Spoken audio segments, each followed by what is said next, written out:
Gracias porque es un privilegio, de verdad. Lo creemos, un privilegio enorme, Señor, cada vez que abrimos tu palabra para aprender de ella, para oír tu voz y para que tú nos ministres, Señor.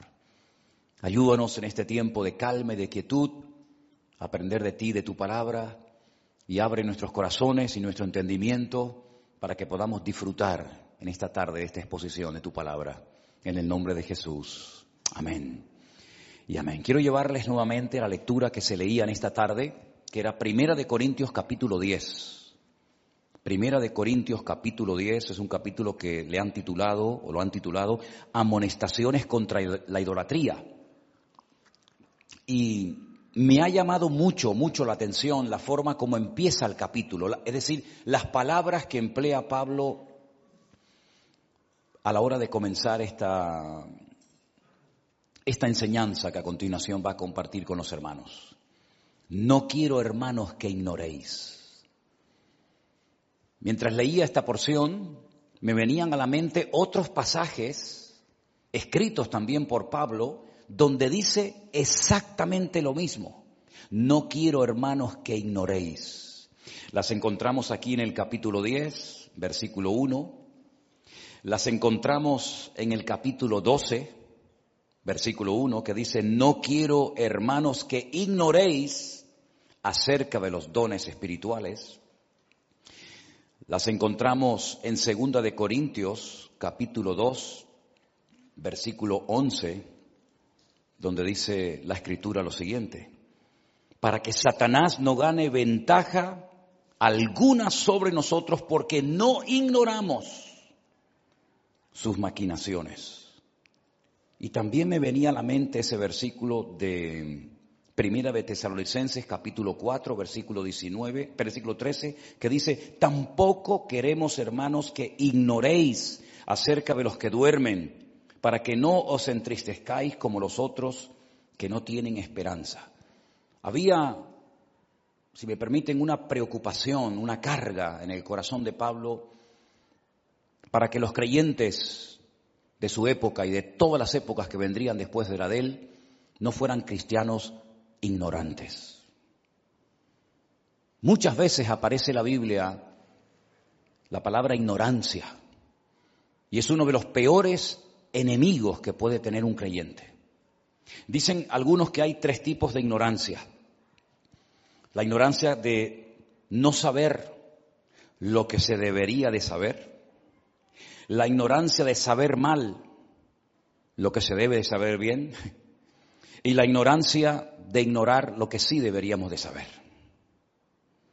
Por eso alguien dijo por ahí, solo sé que no sé nada. Porque el principio para ser ignorante es presumir de que uno sabe. En el momento en el que presumes de saber, estás demostrando tu ignorancia. El apóstol Pablo no quería que los cristianos ignoraran acerca de los tiempos y de las ocasiones, de la resurrección de los creyentes, de la venida del Señor, del arrebatamiento de la iglesia, de la aparición del anticristo y del falso profeta, del desarrollo de la gran tribulación, de las batallas. Él no quería que los creyentes ignoraran todo eso. De hecho, escribió 2 cartas muy bonitas, cortas pero profundas, como son Primera y Segunda de Tesalonicenses, donde él da una enseñanza escatológica para que los creyentes de su época supieran saber si estaban o no en medio de la gran tribulación. Para que supieran en todo momento discernir si aquellos emperadores terribles que aparecían uno detrás de otro eran realmente alguno de ellos el anticristo, o todavía no se había manifestado el que la Biblia denomina el anticristo, o el hijo de pecado, o el inicuo, como también él lo llama. Por otra parte, Pablo tampoco quería que en las iglesias se ignorara acerca del tema de los dones del Espíritu Santo, asignatura pendiente, dicho sea de paso, para más de uno, que no tienen ni idea acerca de ni siquiera qué dones espirituales pueden tener. Iglesias que incluso ignoran completamente el tema y no quieren ni tocarlo y se escudan bajo la excusa de decir, bueno, pero eso de los dones era para la época apostólica, ¿verdad? Ya una vez que se completó el canon de las Escrituras y ya tenemos pues todos los libros de la Biblia, pues ya no hace falta manifestaciones de carismas, de dones del Espíritu Santo, ¿verdad? Y entonces pues no tienen ninguna curiosidad por saber cómo se manifiesta el don de sabiduría, el don de ciencia o el discernimiento de espíritus, o el de hablar en lenguas, o el de interpretar las lenguas, o el de servir, o el de administrar, o el de presidir. Ni tocan esos temas porque consideran que era algo para el pasado y no para este tiempo presente. Pero Pablo dice, yo no quiero que ignoréis, yo no quiero que seáis ignorantes en cuanto al tema de los dones del Espíritu Santo. Y de hecho dedica capítulos enteros para decir cómo se manifiestan, cómo sabemos si son de Dios o no son de Dios. Si alguien cree tener ese don o aquel don, sepa administrarlo sabiamente, etcétera, etcétera. Pero ahora en la carta de Pablo a los Corintios, en el capítulo 10, él comienza diciendo, no quiero que ignoréis que nuestros padres, es decir, nuestros antepasados, todos estuvieron bajo la nube y todos pasaron el mar. Él está haciendo referencia a cosas que habían ocurrido en el pasado lejano, en el Antiguo Testamento, cuando salieron de Egipto por la mano poderosa del Señor. De hecho, hay fiestas, hay momentos en el pueblo de Israel actualmente en los que si ustedes van, por ejemplo, al famoso muro de los lamentos, vas a ver que todos los hombres se ponen el tarit por encima de las cabezas y hacen como si fuera una nube gigante, ¿verdad? Toda blanca, con los famosos talit, imitando o recordando aquella nube que les acompañó durante tantos años, durante tanto tiempo en el desierto. Una nube que era un paraguas, una nube que les protegía del calor abrasador del desierto y una nube que no solamente les protegía del calor, sino una nube que se movía de un lugar a otro. Y ellos habían ya entendido que cuando la nube se quedaba quieta en un sitio, eso significaba de que todo el mundo tenía que quedarse quieto y acampar. Un día, 2 o los que fuera. Y en el momento en el que ellos veían que esa nube se levantaba del tabernáculo y comenzaba a moverse, ellos seguían dirigidos por aquella nube, sabiendo que era la forma como en aquel tiempo el Señor les guiaba a través del desierto. Y Pablo dice, nuestros padres, nuestros antepasados, todos estuvieron bajo esa cobertura, bajo esa nube. Y todos salieron del Egipto y cruzaron el Mar Rojo y lo atravesaron, cosa que los egipcios intentaron hacer y murieron y fracasaron en el intento. Porque hay cosas que Dios hace para su pueblo de las cuales no pueden disfrutar los inconversos, ¿verdad? Y sigue diciendo, y todos en Moisés fueron bautizados en la nube y en el mar, es decir, sumergidos, introducidos. Eso es lo que significa la palabra bautizarse, introducirse, sumergirse en. Cuando lo hacemos en agua, para dar testimonio público de nuestra conversión, pero en este caso ellos fueron sumergidos, fueron introducidos en aquella nube. Y fueron también sumergidos de alguna manera en aquellas aguas en las cuales ellos pudieron pasar. Y todos comieron el mismo alimento espiritual, no alimento natural. Habla de un alimento espiritual. Y todos bebieron de la misma bebida espiritual. Es decir, aquí está hablando de dos tipos de comida diferentes, ¿verdad? Está la comida natural y está la comida espiritual. Está la bebida natural, como por ejemplo puede ser el agua, y está la bebida espiritual. Y dice la palabra de Dios que todos bebían de la roca espiritual que los seguía. ¿Os habéis dado cuenta de ese detalle? Una roca enorme que los siguió durante 40 años, una piedra que se movía, de la cual en alguna ocasión salía agua de su interior. Y esa roca los seguía a ellos. En el Nuevo Testamento la gente seguía a Cristo, pero en esta ocasión era Cristo, aquella roca, el que les seguía a ellos. Y esa roca era Cristo. Es decir, que las experiencias que Pablo está contando aquí, ningún pueblo las había tenido. Ningún pueblo en la historia, ni en el pasado, ni en el presente, ni en el futuro, cruzó un mar como si fuera tierra seca. Ellos sí. Ningún pueblo comió el maná, solamente los judíos sabían cómo era y a qué sabía el maná. Ningún pueblo lo probó jamás. Prueba de ello que la Biblia dice que el mismo día que entraron a Canaán, a la tierra prometida, ya no cayó nunca más el maná. Luego los únicos que comieron aquella comida espiritual que los saciaba, aunque terminaron también quejándose de ella, fueron ellos. Los amorreos, los filisteos, los jebuseos, nunca vieron ni comieron el maná. Y para no olvidar nunca aquel alimento tan especial, que dicen algunos que sabía a lo que tú querías que supiera, había en el arca de la alianza en su interior una copa con un poco de maná, y el sumo sacerdote una vez al año entraba y daba fe de que ese maná estaba allí y no se corrompía, llevaba cientos de años ese maná allí dentro. Qué tremendo, ¿verdad? Precisamente ahora, en este mes de septiembre, lo diré seguramente en estos próximos días, las fiestas más importantes del calendario religioso se van a llevar a cabo una detrás de otra. Y una de ellas, el famoso Yom Kippur, el Día del Perdón, se va a llevar a cabo dentro de pocos días, con todo lo que eso representa. Y Pablo sigue diciendo, pero los más de ellos no se agradó Dios, por lo cual quedaron postrados en el desierto. Fíjate las experiencias que tuvieron, comieron el maná, bebieron de esa roca que salía agua que era Cristo, cruzaron el Mar Rojo, estuvieron bajo la cobertura, bajo la protección sobrenatural de aquella nube. Es decir, viendo estas cosas, uno dice, ¿cómo es posible que pecaran?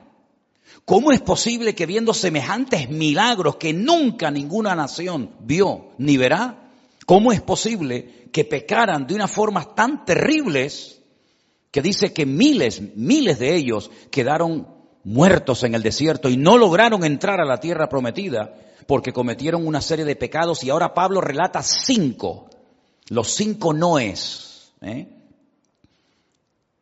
que no tenemos que cometer nosotros. Dice que en el versículo 6, mas estas cosas sucedieron como ejemplos.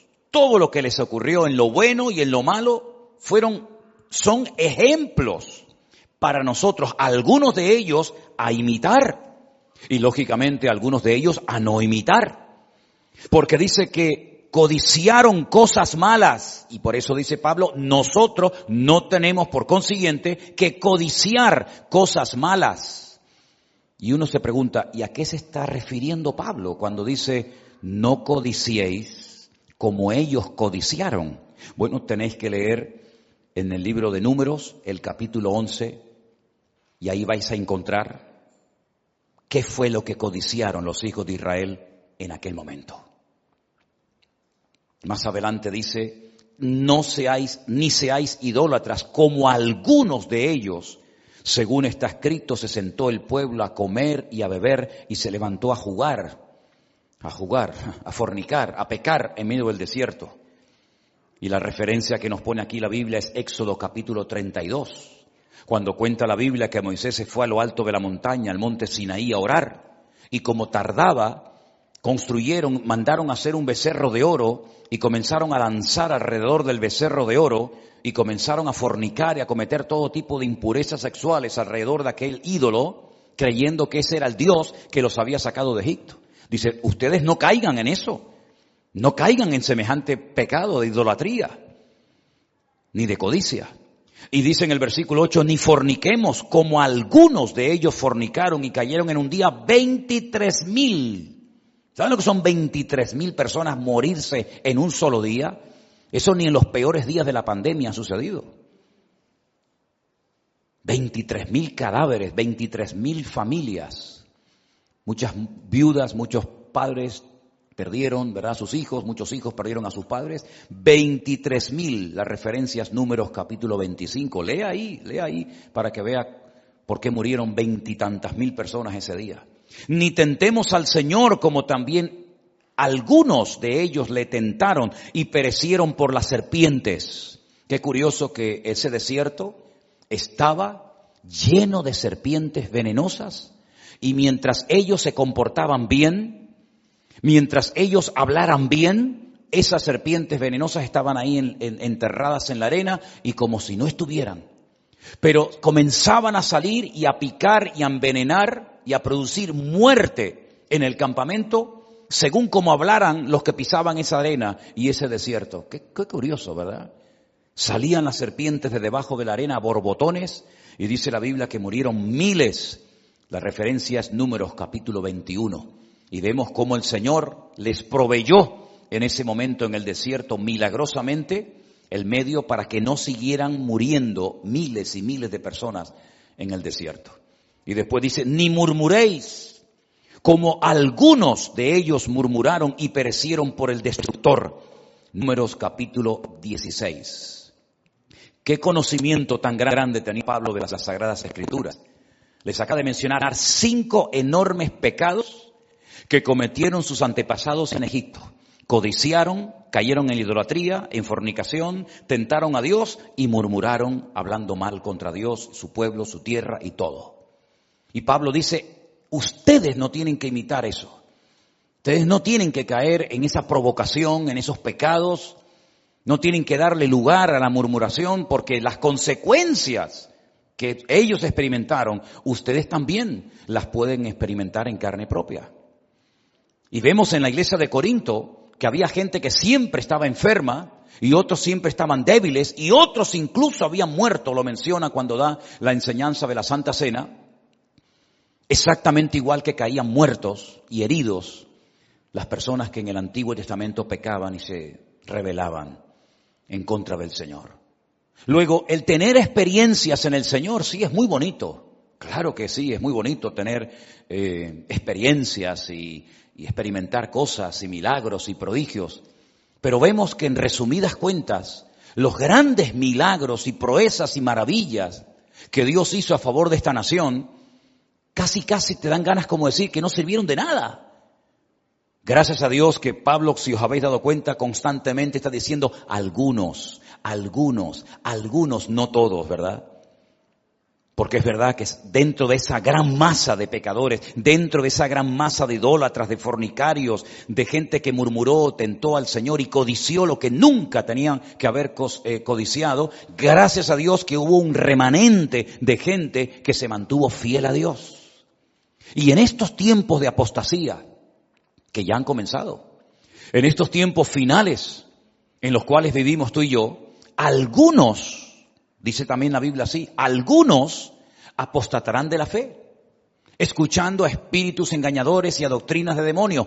Algunos, gloria a Dios, que no dice todos. Amén, hermanos. Como también dice la Biblia, que como la maldad se va a multiplicar, el amor de algunos, no de todos, se va a enfriar. Espero que tú y yo nunca entremos en el grupo de los algunos, sino en el grupo de los que nunca se separan de los caminos del Señor. Porque dice la Biblia que algunos apostatarán, dice la Biblia que algunos escucharán a demonios, dice la Biblia que algunos se apartarán de la verdad y que algunos se enfriarán, pero también dice la Biblia que el que persevere hasta el fin, ese será salvo. Y nosotros queremos formar parte de ese grupo. Amén, hermanos. Estamos viviendo tiempos de presión. Estamos viviendo tiempos de grandes cambios. Todavía algunos tienen la añoranza de que vamos a volver dentro de poco tiempo al pasado, pero queridos hermanos, nosotros con la palabra de Dios en la mano sabemos perfectamente que los tiempos finales serán tiempos de grandes cambios. En lo natural, como ya lo estamos viviendo, y también en lo espiritual, porque lo natural es un reflejo de lo espiritual. Cuando las cosas cambian en el plano, en la dimensión natural, es porque ya arriba en los cielos, en el mundo espiritual, el que no vemos, ya se han producido cambios. Y esos cambios afectan la vida de los seres humanos. Esos cambios en el mundo espiritual afectan la economía de los pueblos y la climatología de las naciones. Es como una sombra. Pablo utiliza la palabra sombra, ¿verdad? Es como una sombra. La sombra que vemos no es la realidad, es simplemente una proyección de una realidad, de un hecho, de un objeto, de una persona que proyecta una sombra, pero la realidad no es la sombra. La sombra no pesa. La sombra no la puedes meter en una caja, la sombra no le puedes hablar, porque la sombra es simplemente un reflejo de una realidad, de una persona o de un objeto o de algo. Y la Biblia dice que en el mundo natural hay como sombras, cosas que dice, pero ¿y esto qué es? Es el reflejo que se está proyectando en el mundo natural de algo en el mundo espiritual que ha sucedido. Y pocas personas hoy en día, como creyentes, lamentablemente, son conscientes de que las cosas que vemos en lo natural son reflejo de esa revolución espiritual que ha comenzado desde hace ya mucho tiempo. Quiero decirles que la persecución contra la iglesia no empezó la semana pasada. La persecución contra la iglesia empezó hace 2000 años. Y las herejías y los falsos profetas y apóstoles no empezaron de hace 5 o 6 años. Eso ya viene desde el primer siglo, falsos profetas, falsos apóstoles. Es decir, ya ha comenzado todo eso y va a ir en aumento. Y nosotros tenemos que estar preparados para no dejarnos arrastrar por la corriente de este mundo, dice la Biblia. Porque Satanás tiene en este mundo sus ministros. Por eso Pablo habla de que no tenemos que ignorar las maquinaciones del diablo. Por eso la Biblia nos habla también del diablo y nos dice cómo se llama y cómo actúa. Y lo vemos en el jardín del Edén, en un ambiente de santidad y en un ambiente de orden tremendo. Por allí estaba. Y lo vemos también en ambientes de caos y de desorden, como por ejemplo en la época del diluvio, en Sodoma y Gomorra. Y lo vemos en la soledad de ese tiempo de oración y de búsqueda de voluntad y de palabra de Dios, de Jesús en el desierto. Allí estaba Él también. Y cuando leemos el libro de Job, y el Señor le dice, ¿de dónde vienes? ¿De dónde vienes tú? Ser errante, que nunca estás quieto y siempre estás dando vueltas por todas partes. Como dice Pedro, como una especie de un león hambriento y rugiente, buscando siempre a alguien para devorar, ¿verdad? Y le dice, vengo de rodear la tierra, siempre dando vueltas, siempre, ¿verdad? Como ese ser errante, como ese Caín del mundo espiritual. Hay un Caín en lo natural, serás errante, en ningún lugar estarás cómodo. Pero hay un ser errante del mundo espiritual, sin familia, sin amigos, sin iglesia, donde en ningún lugar se siente cómodo. Porque ¿cómo se va a sentir cómodo un ser que se ha rebelado en contra de su Creador? ¿Cómo puede tener un minuto de paz un ser tan perverso y maligno que el Señor le dijo que es como un ladrón, que es el padre de mentira, que cuando habla mentira habla de lo suyo porque siempre ha mentido, porque siempre ha sido mentiroso? Por eso rodea la tierra y da vueltas por los continentes y por las naciones. Y un día entra en una denominación y mañana entra en otra y hoy entra en un sistema de gobierno y mañana entra en otro, tratando siempre de hacer daño, porque disfruta haciendo daño. Porque sabe que no tiene escapatoria, porque sabe que ya está sentenciado a muerte, pero en su muerte y en su caída quiere arrastrar al mayor número posible de personas, como estos que se quitan la vida, pero cuando se la quitan, no se la quitan ellos solos, sino que también se llevan por delante a todos los que encuentren por el camino, aunque sean niños, mujeres o ancianos, ¿verdad? Y detrás de todo acto de violencia, detrás de todo acto de terrorismo, detrás de todo esto siempre está el mismo, aquel que viene a hurtar, a matar y a destruir. Y así lo definió el Señor y lo conocía perfectamente. Y el apóstol Pablo, un hombre con un gran discernimiento espiritual, dijo, no tenemos que ignorar sus maquinaciones. Y él llegó a decir algo que para algunos todavía sigue siendo un misterio, porque es capaz hasta de disfrazarse como un ángel de luz. Tremendo, ¿eh? Y cuando le escribe la carta a los hermanos en Galacia, les dice, si algún ángel del cielo se os presentara a predicaros otro evangelio diferente, que sea anatema. Como dando a entender de que Satanás es capaz de predicar el evangelio y de citar la escritura, que la conoce perfectamente, y de hacerse pasar por un niño bueno y un ángel de luz, cuando en el fondo de su alma y de su ser es lo más perverso, es la maldad personificada. Y no tenemos que ignorar ni ser ingenuos, sino darnos cuenta que vivimos en un mundo lleno de maldad. Así como se respira en un ambiente como este y los hermanos que están en su casa siguiendo este culto notan la presencia del Señor y una paz y un estar a gusto y cómodos con el Señor, ¿verdad? Que a veces no queremos irnos y a veces queremos seguir cantando y alabando al Señor. También hay ambientes de maldad que Satanás los produce, que Satanás los mueve. Y a veces, lamentablemente, personas que llegaron a conocer algo del Evangelio renuncian al Evangelio de paz y de victoria y de bendición del Señor para seguir en la corriente de este mundo, disfrutando de los deleites temporales, sin darse cuenta de que todo lo que la vida te ofrece es temporal, es efímero, es pasajero. Es como neblina que pasa, ¿verdad? Pero todo lo que hace el Señor es eterno y permanece para siempre. ¿Cuántos dicen amén? Por eso Pablo le decía a los hermanos de Corinto, no murmuren, hermanos, no murmuren, porque ya eso ya lo hicieron en el pasado nuestros antepasados y les salió muy caro la murmuración.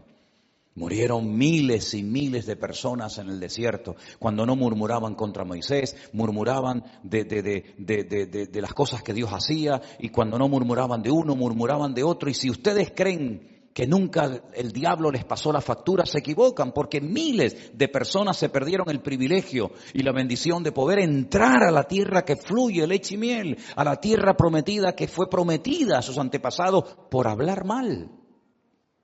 Y eso es lo que significa maldecir, hablar mal. Y Dios nos ha llamado a bendecir, a hablar bien, a bendecirnos los unos a los otros. ¿Cuántos dicen amén, hermano? Porque la bendición viene de parte de Dios, pero las maldiciones no son de Dios. Y por eso es tremendo ver a algunos creyentes que murmuran, que se quejan, que se lamentan de lo que tienen, de lo que no tienen, de la factura de la luz, del teléfono, del gobierno, de esto y de aquello. Y eso tarde o temprano le pasa factura a las familias cristianas. Y esos son los comentarios y las conversaciones que a veces escuchan los más pequeños en la casa, que aunque parece que no se enteran de nada, resulta que se enteran de todo. Y recuerdan cuando son grandes, cuando ya tienen la capacidad de decidir si quieren convertirse o no, de venir o no a la iglesia, recuerdan que papá y mamá estaban en casa todo el santo día quejándose, pero después los veían en la iglesia con las manos levantadas, alabando a Dios y de vez en cuando diciendo algún amén y aleluya. Y es una contradicción muchas veces. Y dice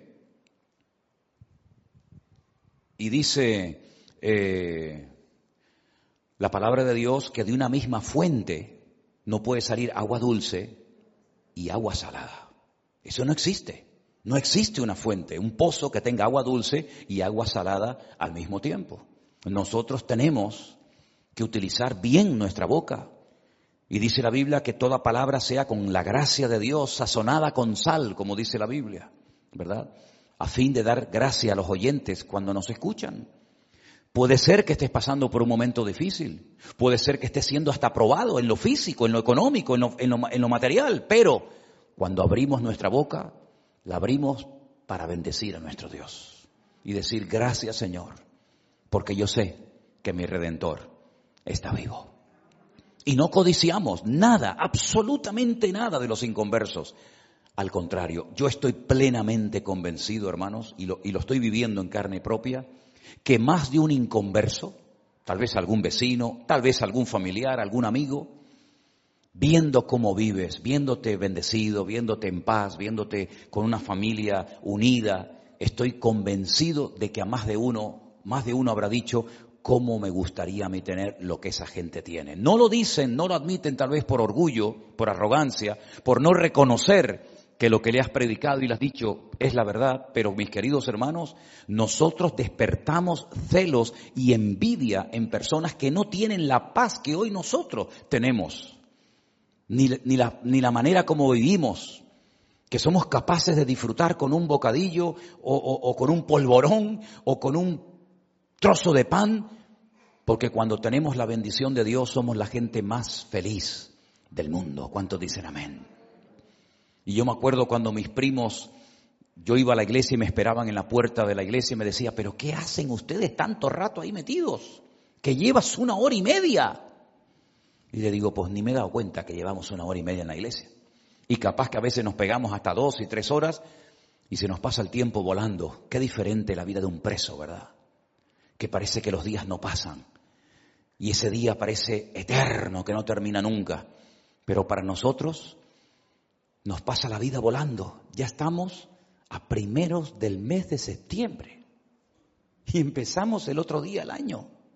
Pero es que esto mismo que estoy diciendo ahora, ya lo dije el año pasado. Y lo dije el año antepasado. Y llevamos años dándonos cuenta de que los días, las semanas, los meses, la vida se nos pasa volando. ¿Saben por qué? Porque al que tiene paz, la vida no se le hace cuesta arriba. El que tiene paz y a Cristo en su corazón, la vida se le hace tranquila, a pesar de que hay luchas y dificultades, porque nosotros no codiciamos nada del mundo. Nosotros lo que anhelamos es tener la gracia y la bendición de Dios en nuestras vidas. ¿Cuántos dicen amén?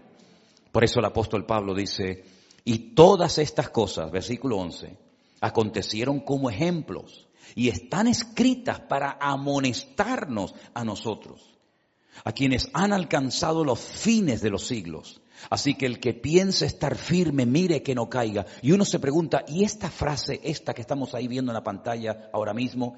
Así que el que piensa estar firme, mire que no caiga. ¿Dónde encajamos esto? ¿Por qué le salió a esto de Pablo en ese momento cuando estaba dictando o escribiendo la carta? Por todo lo que ha venido diciendo. ¿No os dais cuenta que nuestros antepasados tuvieron experiencias que nosotros nunca hemos tenido? ¿Quién de los presentes que estamos aquí o de los que están en su casa viendo el culto ahora mismo ha atravesado el Pacífico o ha atravesado el mar Mediterráneo o el mar Rojo o el Atlántico? Ninguno de nosotros hemos atravesado mares, pero esta gente lo hizo. ¿Quién se levantó una mañana y salió a la azotea, al patio de su casa y se encontró un montón de maná? Un día y otro día, y quién fue por el monte y oró y de repente salió agua con un sabor extraordinario de una piedra. Ninguno de nosotros tuvimos esas experiencias. Ellos las tuvieron esta y muchas más. Y al final terminaron pecando, codiciando, murmurando, fornicando y haciendo barbaridades. Por eso ellos que estaban tan convencidos de que eran el pueblo escogido de Dios, y es verdad que lo eran, y ellos que tuvieron aquellas experiencias tremendas que están escritas en la Biblia, el libro más importante del mundo, no entraron a la tierra prometida. Muchos cayeron muertos. Bajaron la guardia, se confiaron en ellos mismos. Salieron sus cuerpos de Egipto, pero nunca su mente y su corazón salió de Egipto, de la esclavitud. Y por eso Pablo dice ahora, cuidado, que puede ser que también esa actitud de soberbia, de falsa seguridad, de arrogancia esté en tu corazón y pienses que a ti no te va a afectar, tú no vas a murmurar nunca, ni tú no vas a hacer ningún tipo de estos pecados, y resulta que al final eres tan débil como cualquiera de ellos. Pero tenemos una gran ventaja nosotros, y es que no estamos solos. Porque ellos es verdad que tenían la presencia externa del Señor permanentemente con ellos. Cualquiera se podía levantar a cualquier hora de la madrugada, abrir la tienda de campaña en la que vivían y mirar hacia el tabernáculo y ver que encima del tabernáculo había una columna de fuego allí quieta toda la noche.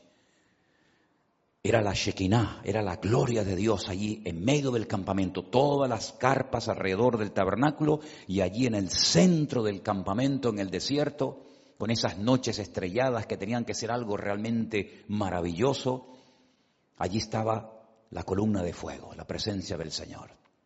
Pero tenías que abrir la tienda de campaña para poder ver la gloria del Señor. No estaba dentro de tu tienda, no estaba dentro de tu vida.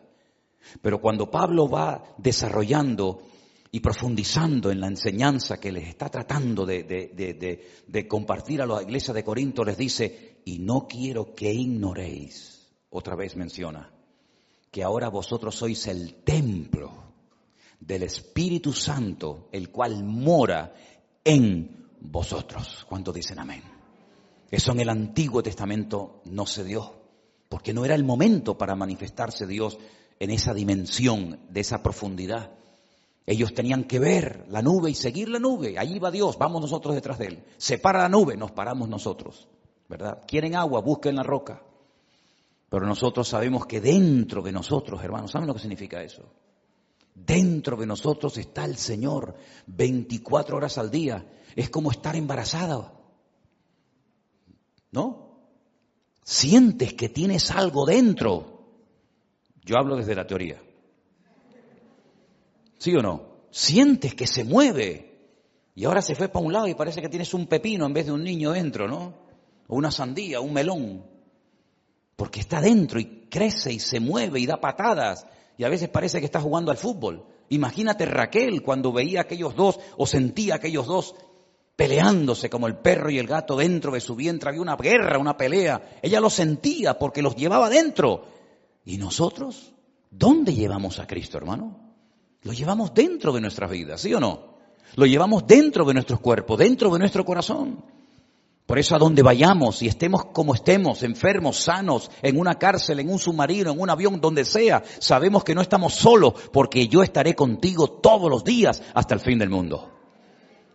Y cuando el Señor se acercaba ya a los días de su despedida y miraba las caras de sus discípulos preocupados y tristes, les decía, os conviene, no lo entienden, pero lo vais a entender.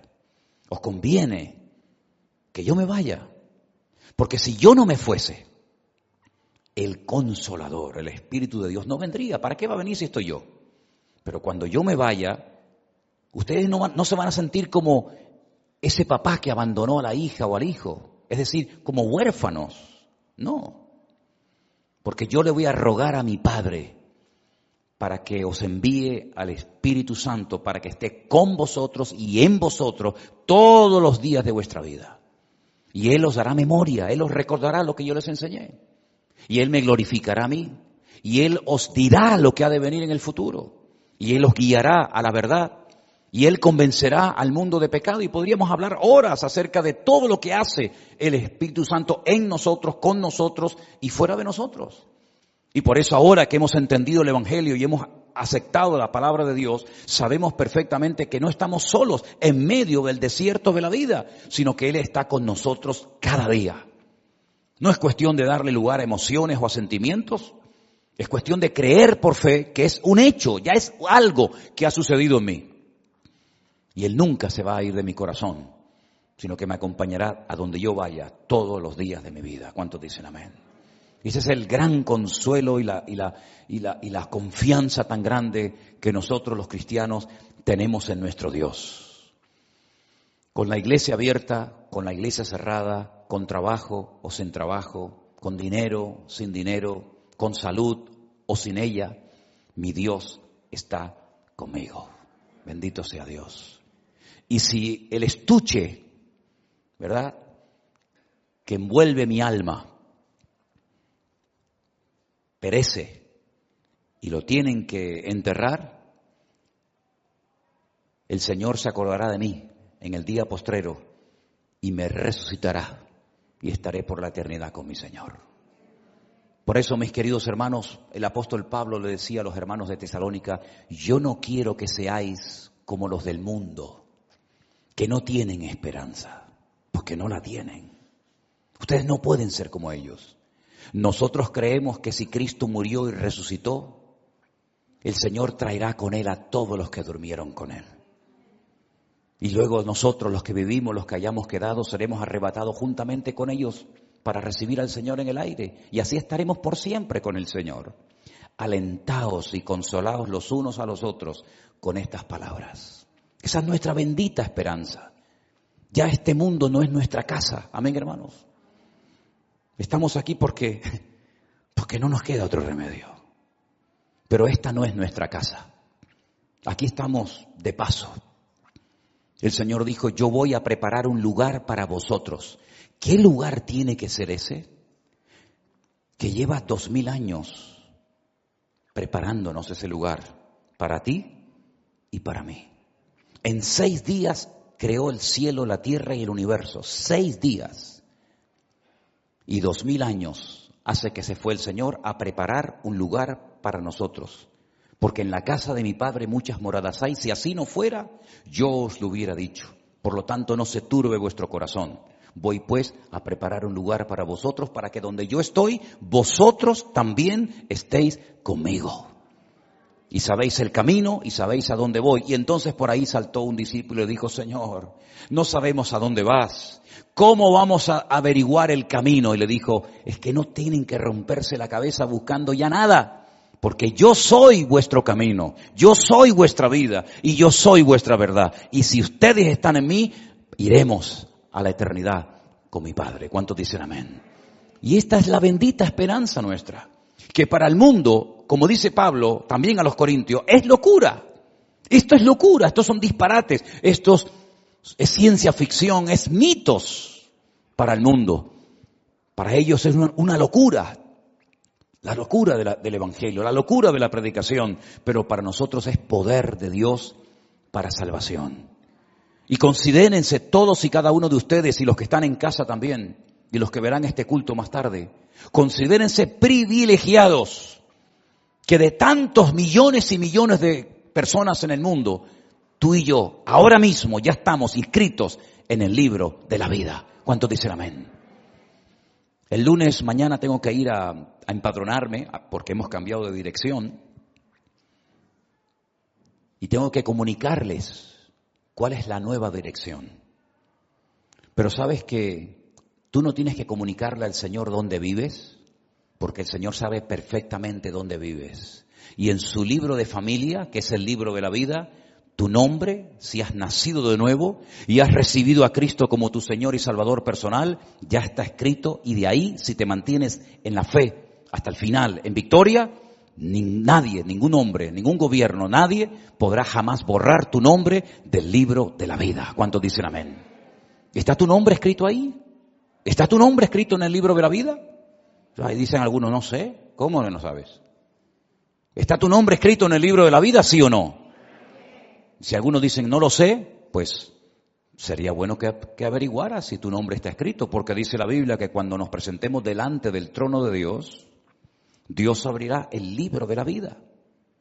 Claro, qué gordura tiene que tener ese libro, no tiene que ser un libro enorme, ¿no? Y comenzará a nombrar a uno y a otro y a otro. ¿Te imaginas que no te mencione a ti? ¿Te imaginas que no aparezca tu nombre y tu apellido? O que otro se llame como tú y cuando tú des el paso diga, no, tú no eres el otro. ¿Cómo podemos hacer para que hoy, ahora mismo, nuestros nombres estén inscritos en el libro de la vida? Pues solamente hay una manera: confesando públicamente al Señor Jesucristo como mi Señor y Salvador personal. Fíjate qué fácil lo ha puesto. Bueno, pues a pesar de lo fácil que lo ha puesto el Señor en su palabra, hay algunos que se niegan a hacer eso. Y entonces Él dice, bueno, no pasa nada. Si a ti te da vergüenza confesarme públicamente delante de los hombres, yo en la otra vida, cuando pase lista, me avergonzaré también de mencionar tu nombre. Midá que neguet midá, medida por medida. Lo que has hecho, yo lo haré contigo.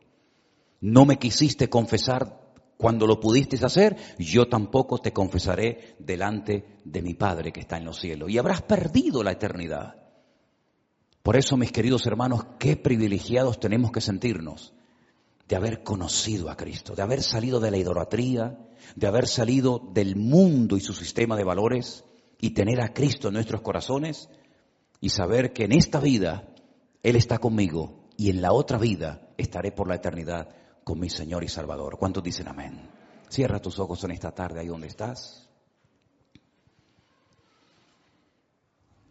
Mis queridos hermanos, hemos oído la palabra de Dios y vemos que el Señor no quiere que tú ignores estas verdades.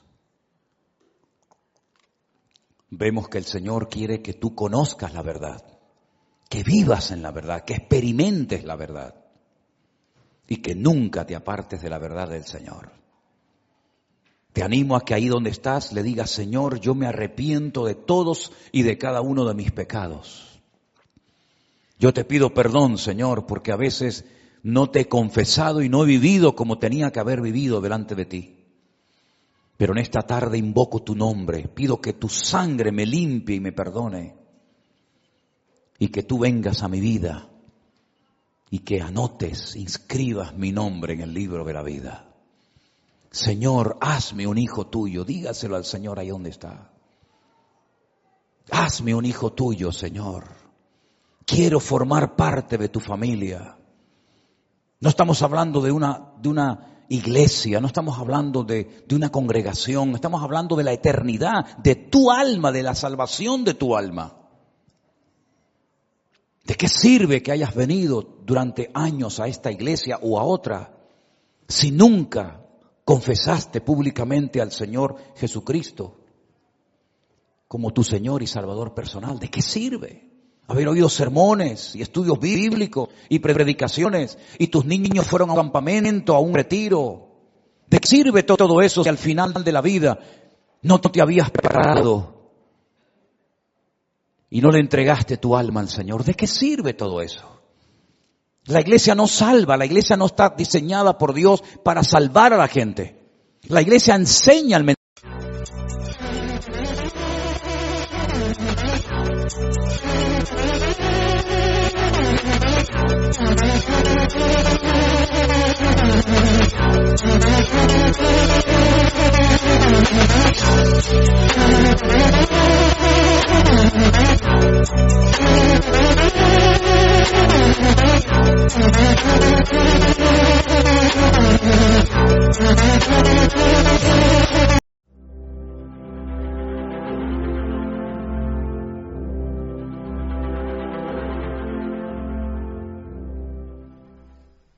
Vamos a presentar este culto a nuestro Dios en oración.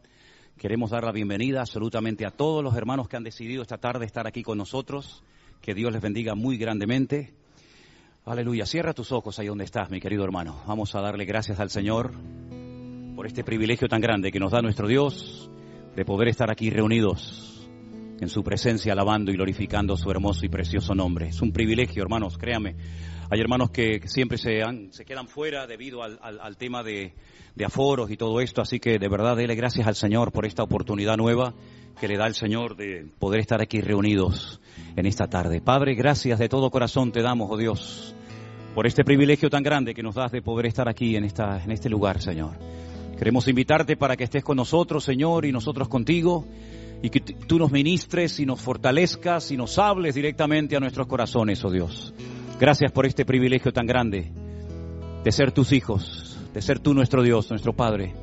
Señor, gracias de todo corazón por haberte conocido, por haber llegado un día a nuestra vida, haber borrado y quitado todos nuestros pecados y habernos hecho libres por la sangre de Cristo. Bendice también a todos nuestros hermanos que en este momento en diferentes partes del mundo, Señor, están conectados en directo, en el mismo sentir, para recibir tu bendición y tu palabra. Ponemos este culto en tus manos, en el nombre bendito de Jesús. ¿Cuántos dicen un fuerte amén? Fuerte este aplauso a nuestro Dios. Aleluya. Aleluya.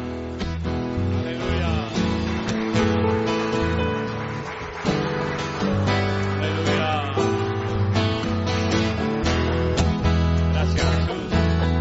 Vamos a cantar esta alabanza en esta noche todos juntos.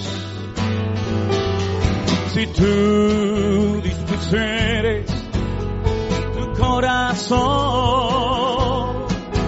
y extendieres a él tus manos,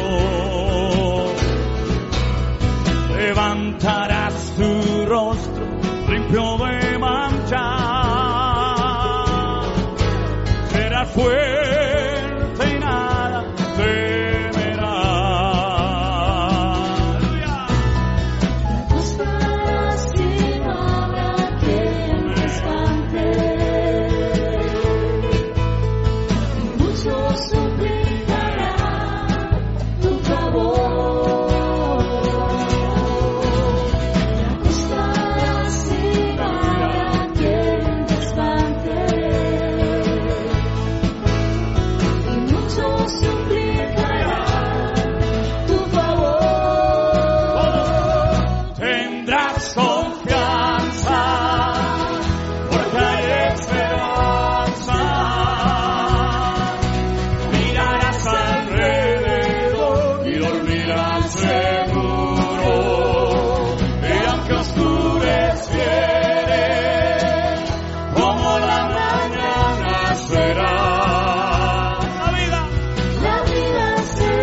Gracias, Señor Jesús. Te damos gracias, Señor, por este privilegio tan grande que nos das en esta tarde de poder estar aquí en tu presencia, Señor. Gracias por tu bendición, Señor. Aleluya.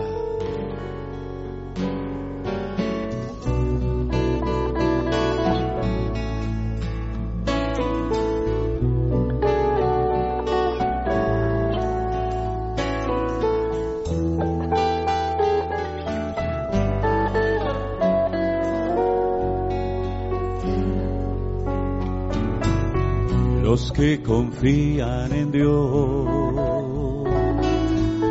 son como el monte de Sión, que no se mueve, que permanece para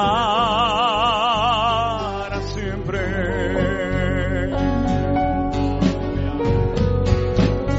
Como Jerusalén tiene montes alrededor, así nuestro Dios con nosotros siempre está. Desde ahora y para siempre, desde ahora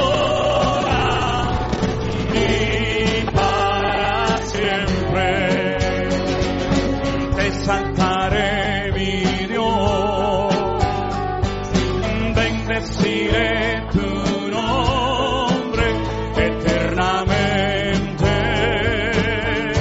y para siempre. Todo lo que respira, alabe al Señor.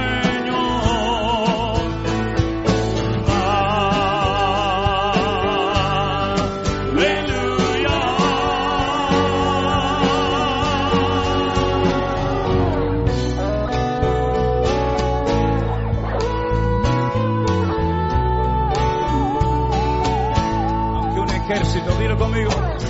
Aunque un ejército acampe contra mí, no temerá mi corazón, yo estaré confiado. Entra por sus puertas con acción de gracia, por sus atrios con alabanza. Desde ahora y para siempre, desde ahora y para siempre, te exaltaré mi Dios, bendeciré tu nombre eternamente y para siempre. Todo lo que respira, alabe al Señor.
Oramos.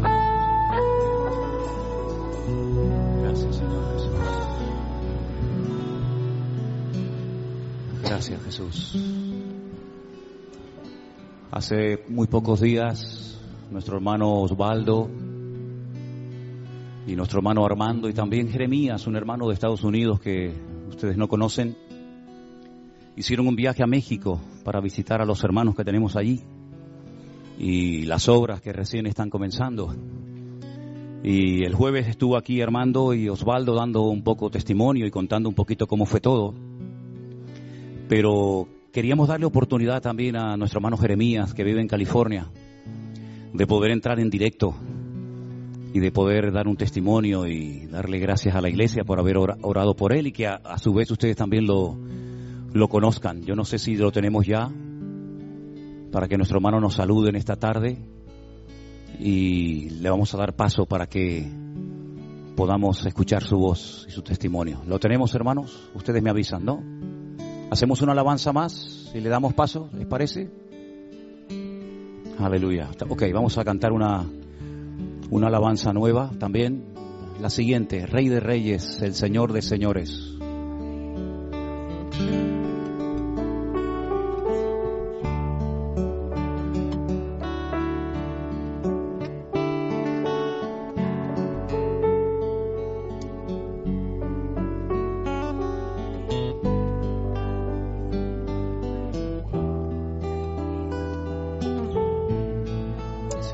La honra, la gloria y la alabanza, y a todo lo creado que está en el cielo y sobre la tierra, y debajo de la tierra y en el mar, y a todas las cosas que en ellos hay, oí decir: al que está sentado en el trono y al Cordero, sea la alabanza, la honra, la gloria y el poder, por los siglos de los siglos. Rey de reyes, Señor de señores, admirable, consejero, Dios fuerte, Manuel, Dios con nosotros, el Cordero que fue inmolado, eres digno de tomar el poder, las riquezas, la sabiduría, la fortaleza, la honra, la gloria y la alabanza por los siglos de los siglos. Amén.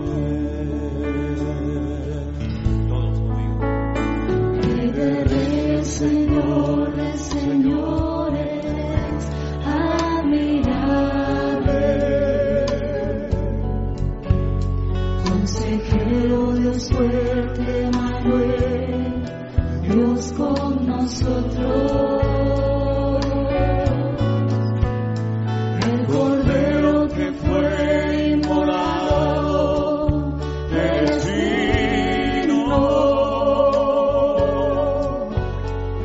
tomar el poder, las riquezas, la sabiduría,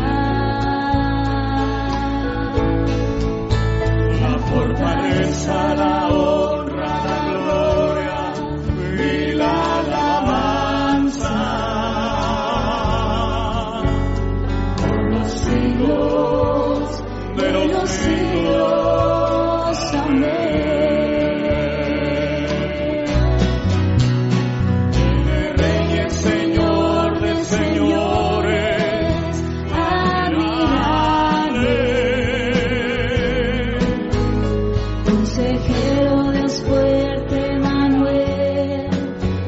Con nosotros, el Cordero que fue inmolado, eres digno de tomar el poder, las riquezas, la sabiduría, la fortaleza, la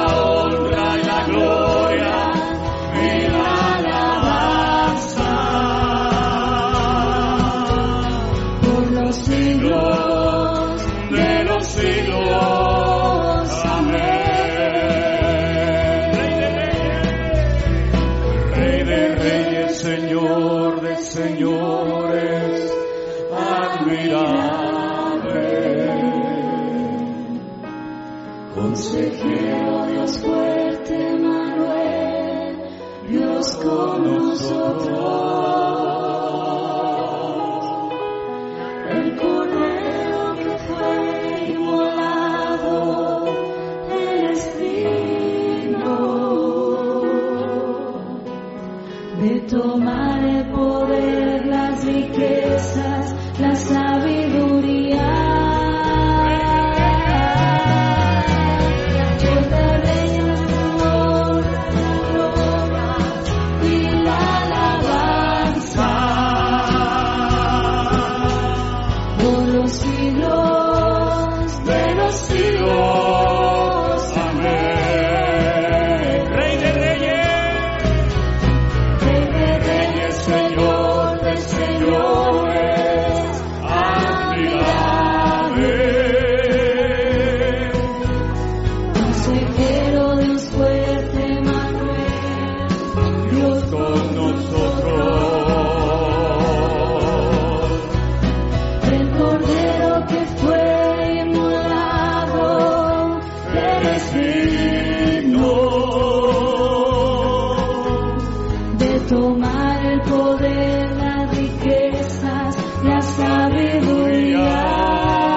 Pueden tomar asiento un momentito, mis queridos hermanos. Creo que ya tenemos al hermano Jeremías al aire, ahí lo tenemos. Buenas tardes, querido hermano Jeremías. ¿Qué tal, pastor? Muy buenos días para mí, tardes para ustedes. Es un gusto estar aquí, pues saludando a toda la iglesia. Pues nuestro Señor ha sido bueno que nos permite esta oportunidad de estar aquí con ustedes, pastor. Qué gusto volverle a ver y saludarle, igualmente a la iglesia ahí con ustedes y a todos los que están en este momento presenciando esta celebración juntamente con todos nosotros. Bendiciones. Hermano Jeremías, cuéntanos un poquito cómo fue tu experiencia esos días que pasaste con Osvaldo y con Armando en México. Bueno, la verdad de que conocer a Osvaldo y volver otra vez a vernos con Armando fue una gran bendición. Osvaldo, ustedes lo pudieron ver allí en algunas fotos, en algunas actividades. Se volvió un niño este muchacho allá. Y verdaderamente nos hemos pasado un buen tiempo. Estuvimos allá en la ciudad de Torreón, Coahuila, México, en donde los tres pudimos ver lo que Dios quiere hacer en medio de ese lugar. No hay duda de que el Señor tiene todo en su perfecta voluntad, en su perfecto tiempo, y este tiempo que nosotros pudimos estar allá, pudimos ver la necesidad, como yo le compartí a usted hace unos días atrás, la necesidad espiritual que hay en esa región, como también materialmente.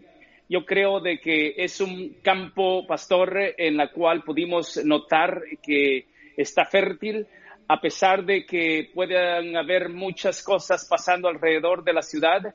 Nosotros podemos darnos cuenta de que en lo espiritual, que cómo se necesita llevar el evangelio de nuestro Señor Jesucristo a esa región. Hermano Jeremías, estarías dispuesto a repetir la experiencia, ¿verdad? Bueno, por supuesto, yo creo de que si es el tiempo de Dios, el plan de Dios, y que nos mande otra vez con los dos hermanos de allí, con ustedes, de España, pues vamos nuevamente, no hay problema. Hermano, ha sido un placer contar contigo. Gracias por tu esfuerzo. Sabemos que tienes tu empresa, has dejado unos días, digamos, a un lado tus negocios. Has sido tremendamente esforzado, valiente y generoso. Y la iglesia te está muy, muy agradecida por tu esfuerzo y estamos muy contentos de este viaje que has podido hacer a México. Contamos contigo para otras ocasiones. Que el Señor te bendiga. Te mandamos este fuerte aplauso de cariño para ti. Que el Señor te bendiga muy ricamente, Gracias, mi querido hermano. Dios Muchas te bendiga. Gracias. Saludos para todos y saludos allá ahí a Chalco también, a todos nuestros hermanos que seguro que nos están viendo. Un saludo para nuestro hermano Emanuel y Lauris. Así también, que le mandamos caluroso saludo a todos ellos por allá. Bendiciones, bendiciones, iglesia. Amén. Gracias, Jeremías. Sabemos que en este momento hay unos hermanos que se están reuniendo en un salón con una pantalla muy grande en Chalco, en Torreón y en otros lugares. Queríamos también hacer una conexión, si fuera posible, con Anderson y con Alberto, que están en Colombia, pero están llenos de actividades con niños, con jóvenes, con un montón de gente y no ha sido posible esa conexión porque yo les dije que si estaban en actividades que no las suspendieran, pero les recuerdo a la iglesia, les recuerdo a todos que estén orando por ellos. Están muy contentos. Yo todo lo que ellos me mandan, yo lo pongo en el grupo para que ustedes lo vean y bueno, están contentísimos, les están tratando de maravilla. Y bueno, no sé si Vanessa, sabías que se va a alargar el viaje 6 meses más. Gracias de todo corazón a Jeremías, a Alberto, a Anderson, a Armando, a Osvaldo, a todos de verdad, que el Señor les bendiga muy ricamente. Bendiciones, hermanos. Nos ponemos de pie en esta noche. Fuertes aplausos para el Señor, claro que sí. Él se lo merece. Aleluya. Aleluya. Gracias, Jesús. Vamos a ir preparándonos para recibir la palabra en esta noche. Pero vamos a cantar esta alabanza que la enseñamos el domingo pasado. Y bueno, ahora nos la están pidiendo de todas partes. Estas canciones se escriben de un día para otro y no están grabadas. Así que las hacemos para la gloria del Señor. Y esta canción yo creo que trajo mucha bendición y fue muy usada por el Señor. Vamos a disfrutar de esta alabanza y expresar nuestra gratitud al Señor con esta alabanza que el Señor nos ha dado.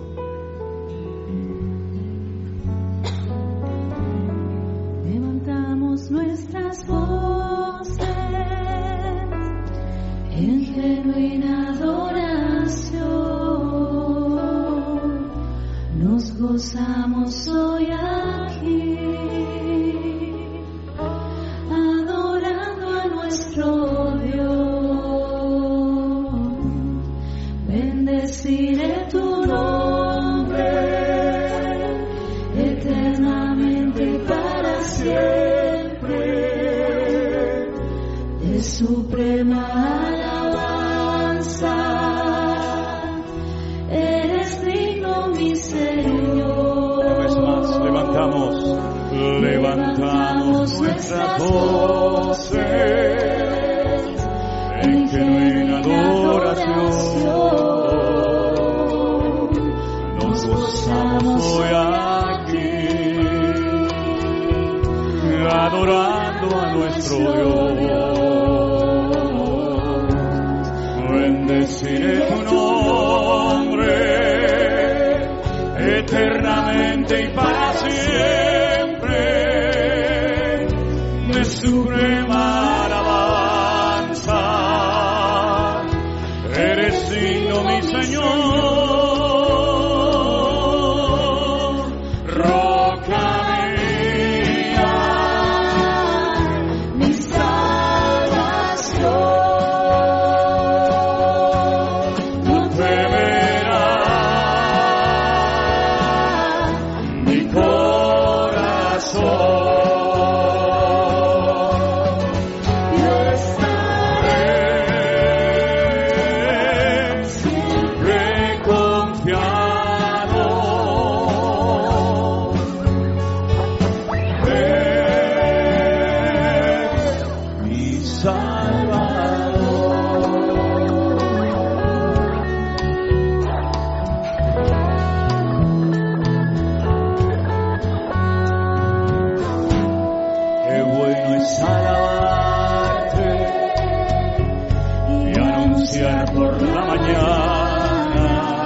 Tú eres mi fortaleza en medio de la angustia.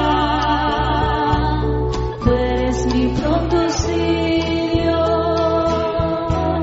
de la tribulación. Una vez más, qué bueno. Qué bueno es alabarte y anunciar por la mañana tu misericordia y tu fidelidad. Tú eres mi fortaleza en medio de la angustia. Tú eres mi pronto auxilio en la tribulación. Yo camino mi salvación, no temerá mi corazón. Yo estaré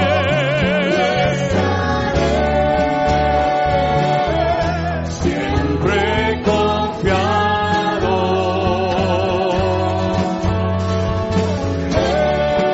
Una vez más, mi Salvador. Yo camino mi salvación. No temerá mi corazón. Yo estaré confiado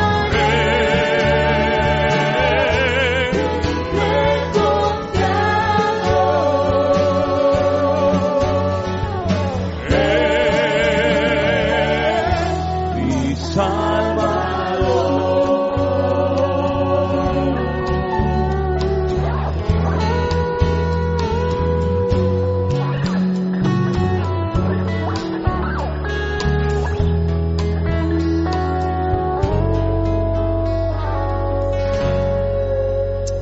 Fuerte ese aplauso a nuestro Dios. A ti la gloria y la honra, mi Señor. Solemos nosotros anunciar a veces hasta con un par de días de antelación el mensaje que voy a traer. Eso no significa de que en cualquier momento el Señor nos pueda cambiar el mensaje, ni mucho menos. Pero uno ora durante la semana y le pide al Señor dirección y le pide al Señor que te dé palabra para la iglesia, para los hermanos que a veces hacen un esfuerzo grande, ¿no? Para poder venir a los cultos. Gente que está ahí detrás de las cámaras en sus casas, esperando que el Señor traiga una palabra, un consuelo, un aliento, una guía a su vida. Y en esta tarde yo quisiera compartir con ustedes una historia muy interesante. Es la historia de dos hombres que no se conocían entre sí, pero que el Señor los unió en un momento determinado y vamos a disfrutar mucho, yo creo, de esta porción en el día de hoy. Nos vamos al libro de los Hechos, por favor. El libro de los Hechos es un libro que fue escrito por un gentil. Es el único gentil, el único hombre no judío que escribe un libro de la Biblia. Bueno, realmente dos, porque no solamente fue el libro de los Hechos, sino también fue un evangelio que lleva su nombre, el Evangelio de Lucas. Y concretamente en el capítulo 8 de este precioso evangelio encontramos a Felipe. Felipe no fue un discípulo del Señor Jesucristo. La primera mención que nos hace la Biblia acerca de este personaje, de este hombre, es que fue un diácono en la iglesia primitiva de Jerusalén. Parece mentira una iglesia tan grande, tan bonita, tan bendecida, con una palabra extraordinaria, la presencia de los apóstoles que habían estado personalmente con el Señor Jesucristo, que el primer problema que tuviera esa preciosa iglesia fuera la hora de la comida. Dice que hubo murmuración. En la iglesia primitiva hubo murmuración. Porque por lo visto algunas viudas de hombres judíos, pues según las viudas no judías, decían que se les ponía más cantidad y mejor porción a ellas a la hora de la comida, y que a las viudas griegas se les ponía menor cantidad y tal vez de menos categoría. Fíjense ustedes por dónde el enemigo se quiso meter en la iglesia primitiva, a la hora de la comida.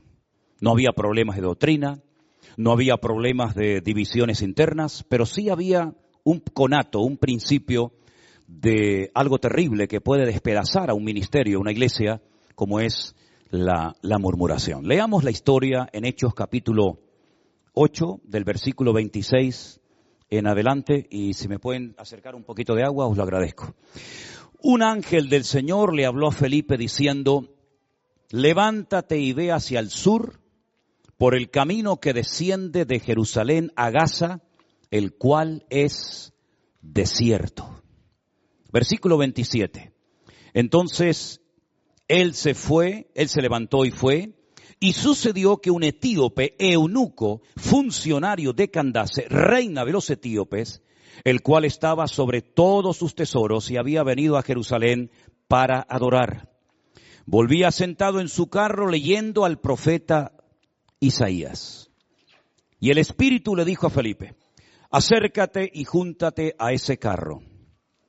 Acudiendo Felipe le oyó que leía al profeta Isaías y dijo: ¿pero entiendes lo que lees? Y él dijo: ¿cómo podré si alguno no me enseñare? Y le rogó a Felipe que se subiese con él, que se sentara con él. El pasaje de la Escritura que leía, fíjense qué pasaje tan interesante, una porción de Isaías capítulo 53. Como oveja a la muerte fue llevado, y como cordero mudo delante del que lo trasquila, así no abrió su boca. En su humillación no se le hizo justicia, mas su generación, ¿quién la contará? Porque fue quitada de la tierra su vida. Respondiendo el eunuco le dijo a Felipe: te ruego que me digas de quién dice esto el profeta, de sí mismo o de algún otro. Entonces Felipe, abriendo su boca y comenzando desde esta escritura, le anunciaba el evangelio de Jesús. Y yendo por el camino, llegaron a cierta agua y le dijo el eunuco: aquí hay agua, ¿qué impide que yo sea bautizado? Felipe le dijo: si crees de todo corazón, bien puedes. Y respondiendo dijo: creo que Jesucristo es el Hijo de Dios. Ese versículo, el que acabo de leer, el 37, no está en los manuscritos originales. Se leería el 36 y pasaríamos directamente al 38. Este fue un versículo que se añadió siglos más tarde por alguien que no se sabe, pero no perjudica el texto, la historia, simplemente es como una especie de aclaración. Pero por si lo oyen por ahí, es que el versículo 37 no está en los manuscritos, es verdad, no está. Es simplemente una aclaración, tal vez de un escriba, de un copista que quiso poner eso, ¿verdad? Tal vez lo oyó y lo puso, pero no altera para nada el texto.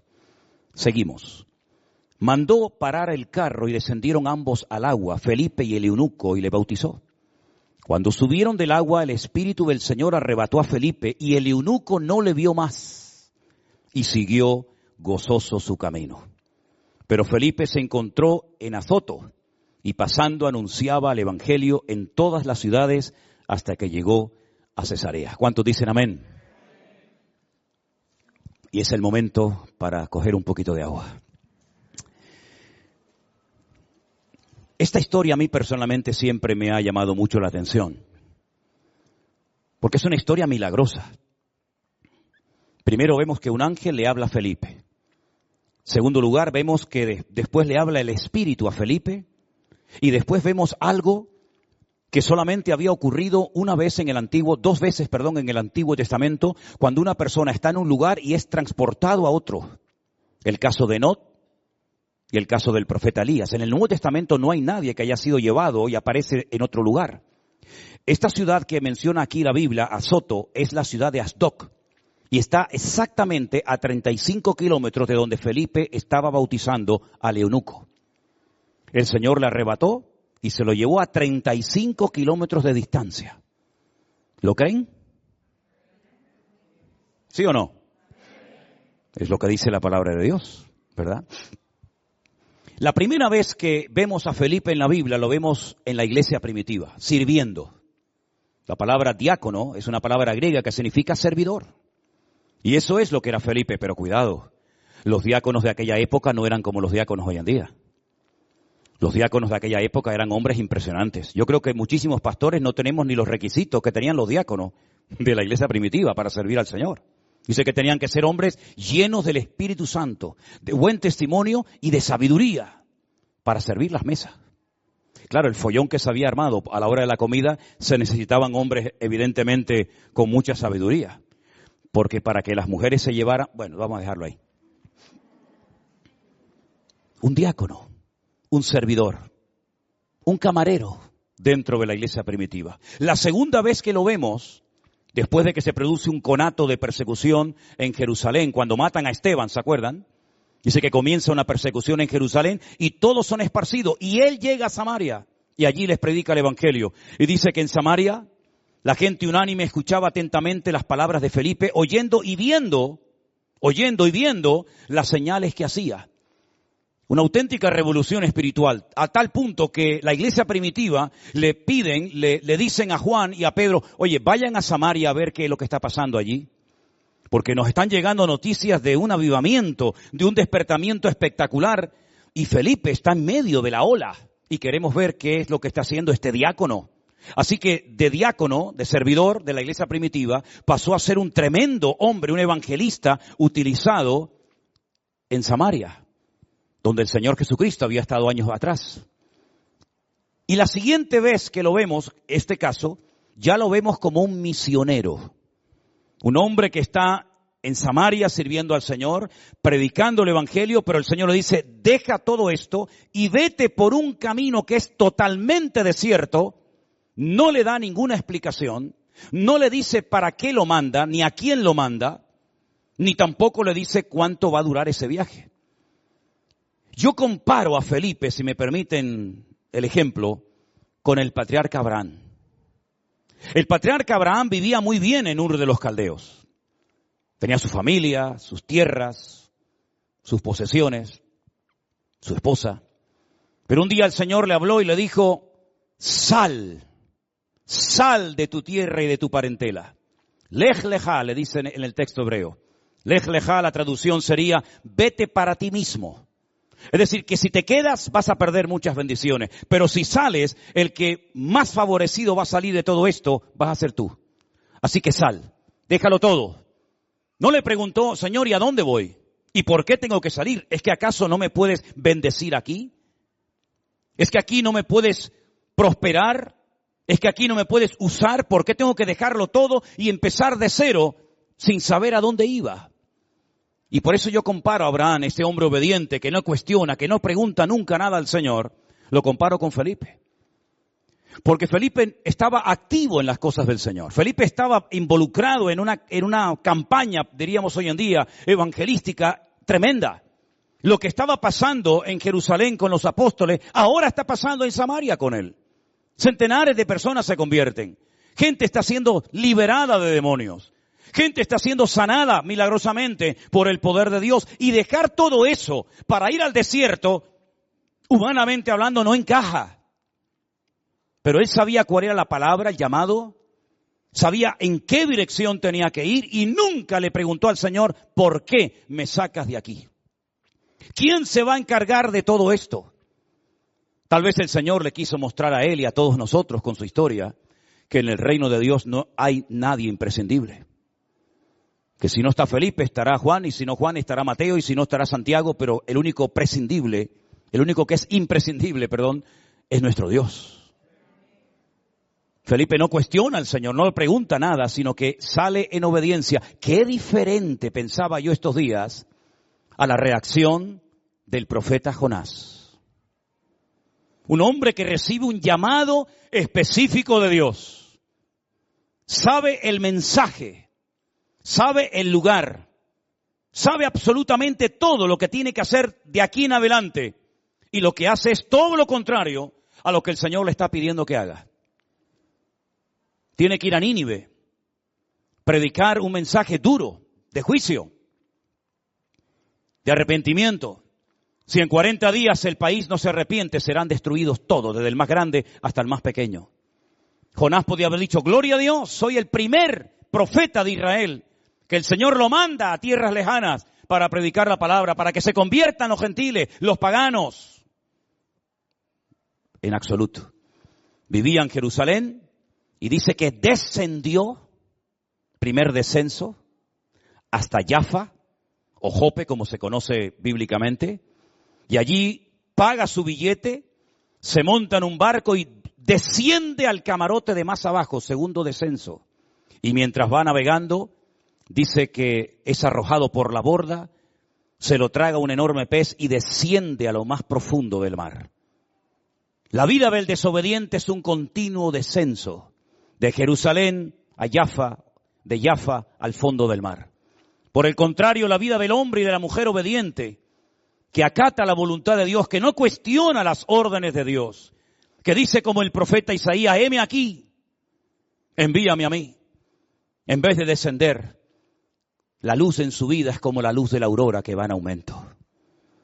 Felipe sale rumbo al desierto, a una región que hasta el día de hoy se llama exactamente igual, la famosa Franja de Gaza, donde había vivido un juez muy famoso llamado Sansón, ¿se acuerdan?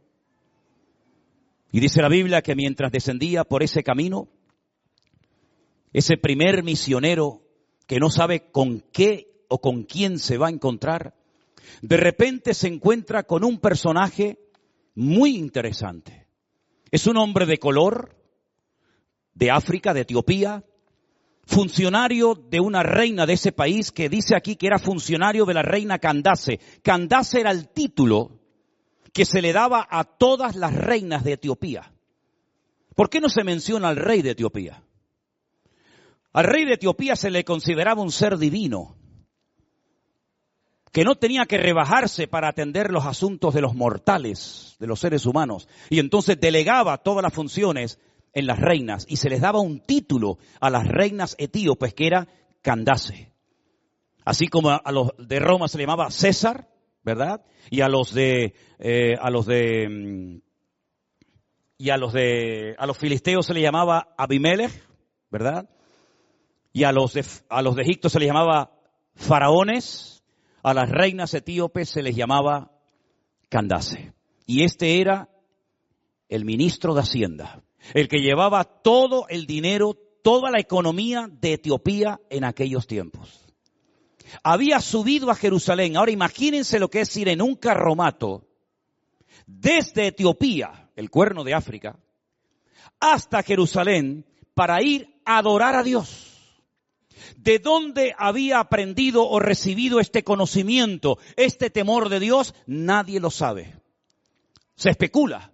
Algunos dicen que la reina de Saba, que era de Etiopía, cuando tuvo relaciones y fue a Jerusalén tiempo atrás para conocer a Salomón, pues puede ser que ella llevara el conocimiento y la palabra de Dios a su país, pero simplemente una hipótesis, simplemente una opinión, un comentario. La cuestión está que este hombre había hecho un montón de kilómetros para llegar a Jerusalén.